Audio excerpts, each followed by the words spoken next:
I'm Attorney Abel Kubakov, a former court employee, uh, recently assigned at the Legal Assistant Division of PNP Legal Service.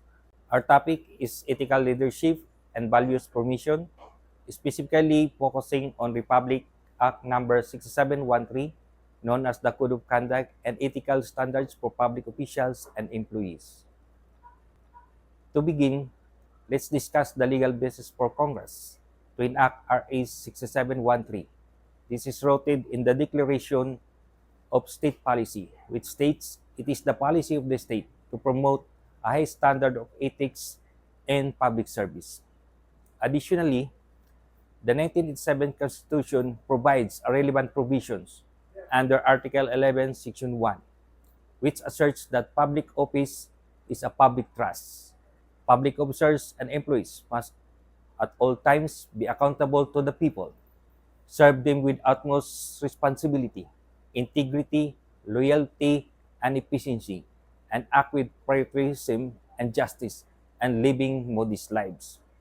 As we know, these provisions are not self-executing provision. That's why Congress enacted RA 6713 to ensure these standards can be implemented for all public servants who are covered by this rule. This rule applies to all government officials and employees, whether they are elected or appointed, permanent or temporary, and include those in both career and non-career positions. This also encompasses military and police personnel. When we refer to elected officials, we mean those from the barangay camp chairman up to the president. Appointed officials are those whose appointments are provided for under the Constitution and the Civil Service Law. We talk of permanent employees have security of tenure, while temporary employees do not. Temporary employees are hired for a specific period, such as job order or contractual positions. Career positions are those positions that require civil service eligibility, while non-career civil service eligibility is not required. Now, what is ethics? According to Pater Stewart, a former Associate Justice of the Supreme Court, ethics is knowing the difference between what you have right to do and what is right to do. In other words, ito ay ang pag-alam sa pagkakaiba sa pagitan kung ano ang karapatan mong gawin at kung ano ang tamang gawin. Now, we'll tackle the 8 norms of conduct of public officials and employees. Number 1 is the commitment to public interest. 2, professionalism. 3, justness and sincerity. 4, political neutrality. 5, responsive to the public. 6, nationalism and patriotism. 7, commitment to democracy. And 8 is the simple living. Now, what is commitment to the public interest? Public officials and employees shall always uphold the public interest over and above personal interests. All government resources and powers of their respective offices must be employed and used efficiently, effectively, honestly, and economically, particularly to avoid wastage in public funds and revenues. Next is the professionalism. It means that public officials and employees shall perform and discharge their duties with the highest degree of excellence, professionalism, intelligence, and skill. They shall enter public service with utmost devotion and dedication to duty. They shall endeavor to discourage wrong perceptions of their rules as dispenser or peddlers of undue patronage. This refers to the commitment of public officials and employees to perform their duties with highest level of competence, efficiency, and integrity. Next is justness and sincerity. This means that public officials and employees shall remain true to the people at all times. They must act with justness and sincerity and shall not discriminate against anyone, especially the poor and underprivileged. They shall at all times respect the rights of others and shall refrain from doing acts contrary to law, good customs, public policy, public order, public safety, and public interests. They shall not dispense or extend undue favors on account of their office to their relatives, whether by consanguinity or affinity, except with respect to appointment of such relatives to positions considered strictly confidential, or as a members of their personal staff whose terms are coterminous with theirs. It means adhering to justice and sincerity. Public officials and employees build trust in the government institution and promote good governance. Next is political neutrality. It is providing service to everyone without their unfair discrimination and regardless of party affiliation or preference. One must refrain from electioneering activities and be consistent in the application of office policies, rules, and regulations. Selection and promotion shall be based on merit and fitness. This principle ensures that the government remains non-partisan and serves the interests of the public as a whole rather than favoring any particular group or political ideology. Next is responsive to the public. This means that public officials and employees must extend prompt, courteous, and adequate service to the public and establish feedback mechanism for customers. They shall also simplify and systematize rules, procedures, and policies in the office.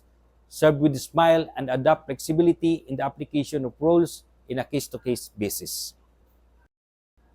In essence, being responsive to the public means ensuring that government actions are people-centered, aiming to meet the needs and expectations of the public in a manner that is respectful, efficient, and transparent. Next is nationalism and patriotism. Public officials and employees must be loyal to the Republic and to the Filipino people, promote the use of locally produced goods, resources, and technology, and encourage appreciation and pride of country and people. They shall endeavor to maintain and defend Philippine sovereignty against foreign intrusion. By embedding nationalism and patriotism into the code of conduct, ensures that public official serves with a commitment to their country and its citizen, fostering trust and accountability. Public officials and employees must commit themselves to the democratic way of life and values, maintain the principle of public accountability, and manifest by deeds the supremacy of civilian authority over the military. This is Article 2, Section 3 of the 1987 Philippine Constitution. They shall at all times uphold the Constitution and put loyalty to country above loyalty to persons or party. And last is simple living. Public officials and employees must lead modest lives appropriate to their positions and income. They shall not indulge in extravagant or ostentatious display of wealth in any form. This is provided in Section 4 of RA 6713. Now, we have the duties of public officials and employees. Number 1, act promptly on letters and requests. Within 15 working days from the receipt thereof, respond to letters, telegrams, and other means of communication sent by the public. The reply must contain the action taken on the request. As public servants, we are required to respond promptly to any request from our clients. It is essential that our responses include either an approval or a denial, allowing our clients the opportunity to file for consideration if they wish to do so. Letter B, submit annual performance report. Within 45 working days from the end of the year, render a performance report of the agency or officer or corporation. This pertains to our individual performance commitment and review, or IPCR. We are required as public servants to report our accomplishment to our agency. This is submitted every 15th day of February. Letter C, process documents and papers expeditiously. All official papers and documents must be processed and completed within a reasonable time from the preparation thereof and must contain, as far as practicable, not more than 3 signatories therein. Letter D, act immediately on the public's personal transaction. All public officials and employees must attend to anyone who wants to avail himself of the services to their offices and must, at all times, act promptly and expeditiously. This provision emphasizes the duty of public officials and employees to promptly and efficiently serve the public in their official capacity. This provision likely reflects principle of accountability, transparency, and efficiency in governance, aiming to prevent bureaucratic inefficiency and ensure that public service delivery meets the expectations of the citizen. Last is make documents accessible to the public. All public documents must be accessible to and readily available for inspection by the public within reasonable working hours. Now, we have prohibitive acts and transactions. Letter E, financial and material interests. Public officials and employees shall not directly or indirectly have any financial or material interest in any transaction requiring approval of their office. In other words, there is no conflict of interest. Failure to follow this provision is subject to suspension or even dismissal or termination from the service. First offense is suspension from 6 months and 1 day to a year. Second offense is dismissal or termination from the service. Letter B, outside employment and other related activities thereto. Public officials and employees during their incumbency shall not: Number 1, own, control, manage, or accept employment as officer, employee, consultant, counsel, broker, agent, trustee, or nominee in any private enterprise regulated, supervised, or licensed by their office unless expressly allowed by law. Number 2, engage in the private practice of their professions unless authorized by the Constitution or law, provided that such practice will not conflict or tend to conflict with their official functions.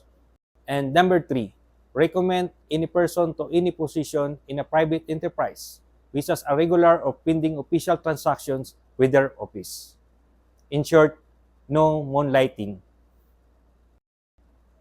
Letter C, disclosure and or misuse of confidential information. Public officials and employees shall not use or divulge confidential or classified information officially known to them by reason of their office and not made available to the public, either to further private interests or give undue advantage to anyone or to prejudice the public interest. Letter D is solicitation or acceptance of gifts. Public officials and employees shall not solicit or accept directly or indirectly any gift, gratuity, favor, entertainment, loan, or anything of monetary value from any person in the course of their official duties or in connection with any operation being regulated by or any transaction which may be affected by the function of their office.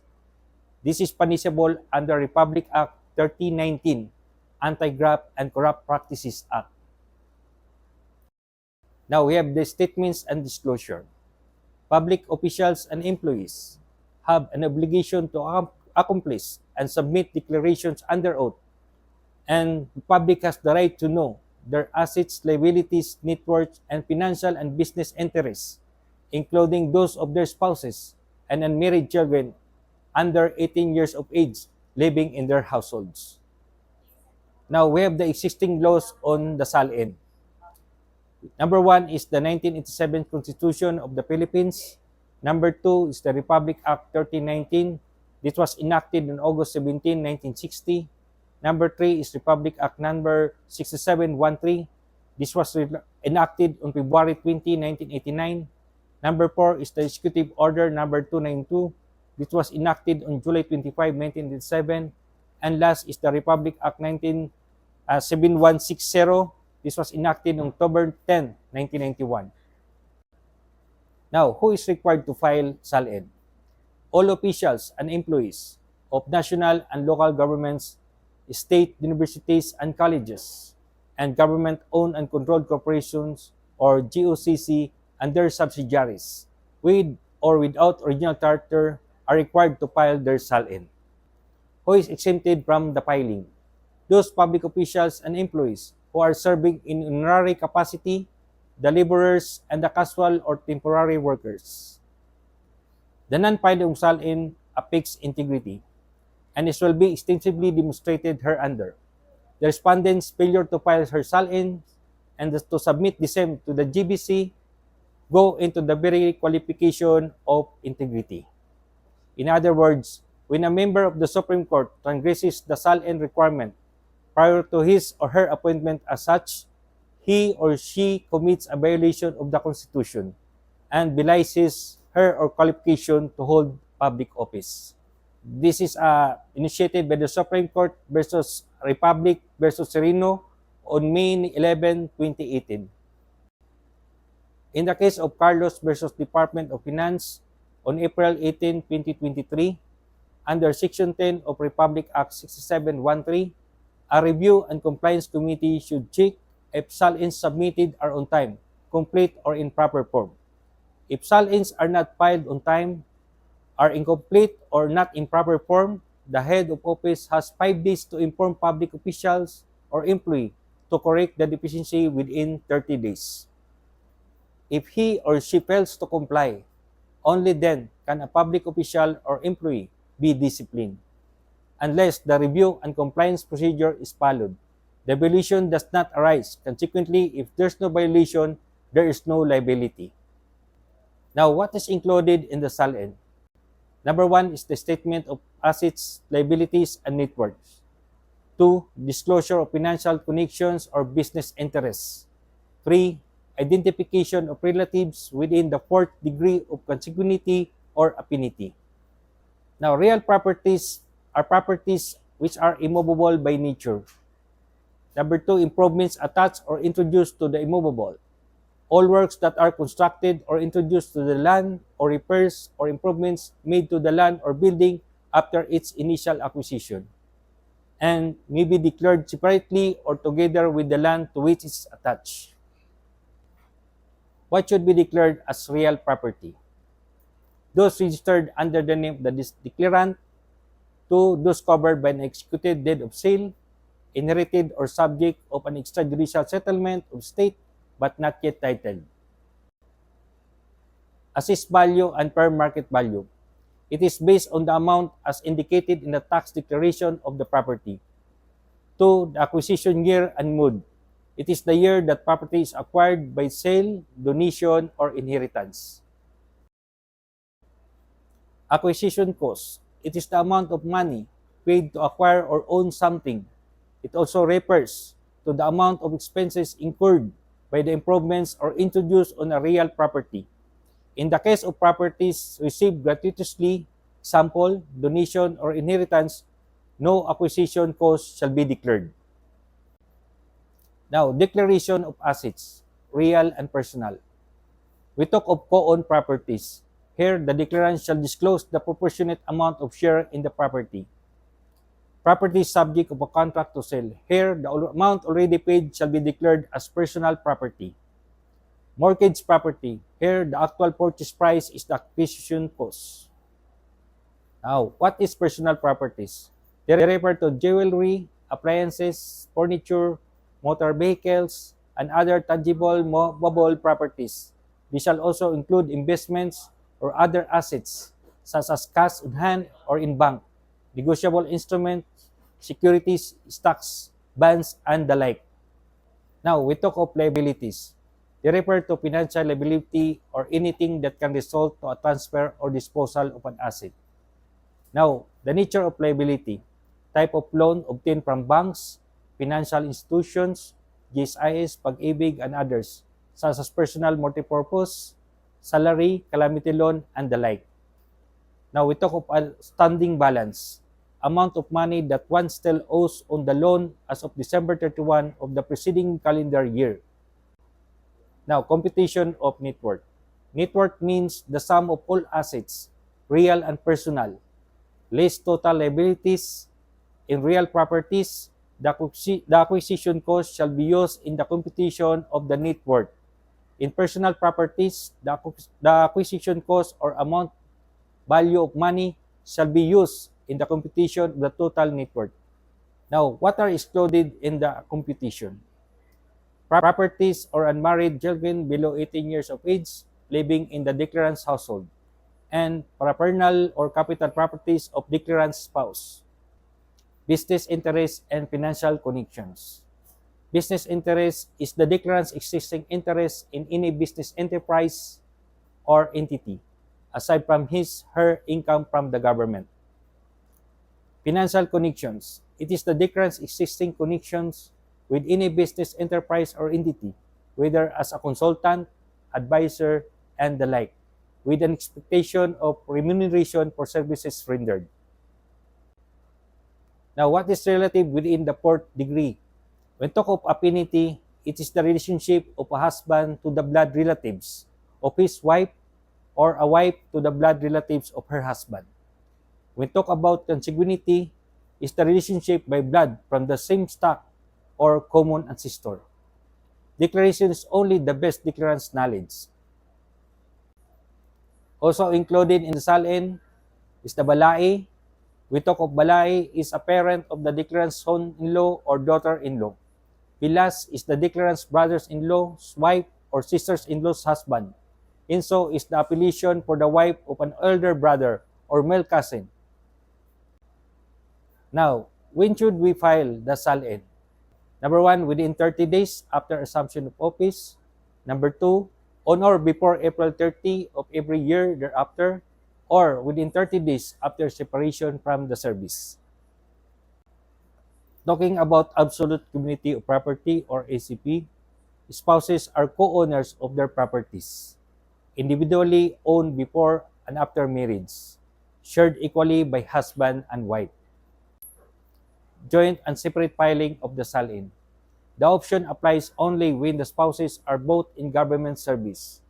2. If the declarant is single or married but the spouse is not in government service, the declarant shall shade not applicable box. Section 8. Statements and disclosure. Public officials and employees have an obligation to accomplish and submit declarations under oath.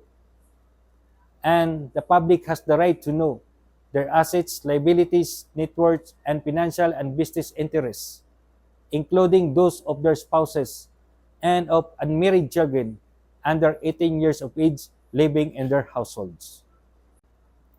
Once repeated, the non-filing of SALN constitutes a culpable violation of the Constitution and betrayal of public trust. Now, we are talking here about divestment. A public official or employee shall avoid conflicts of interest at all times. When a conflict of interest arises, he shall resign from his position or any private business enterprise within 30 days from his assumption of office, and or divest himself of his shareholdings or interests within 60 days from such assumption. Note, it is not applicable to those who serve in the government in an honorary capacity, nor to laborers and casual or temporary workers. Now, what is prohibited acts? It shall be unlawful for any person to obtain or use any statement filed under of this act for, number 1, any purpose contrary to morals or public policy; 2, any commercial purpose other than by news and communication media for dissemination to the general public. Now, what are the penalties for violating RA 6713? Letter A, no imprisonment except Section 7, 8, and 9 of the Republic Act 6713. B, not exceeding 5 years, or a fine not exceeding 5,000 pesos. Now, Section 7 of RA 6713 provides that prohibited acts and transactions: 1 is financial and material interests; 2, outside employment and other activities related thereto; 3, disclosure or misuse of confidential information; 4 is the solicitation or acceptance of gifts. Section 8, statements and disclosure, SALN. Section 9 is the divestment. According to President Ronald Reagan, evil is powerless if the good are unafraid. Thank you for listening. I'm Attorney Abel Cobaco.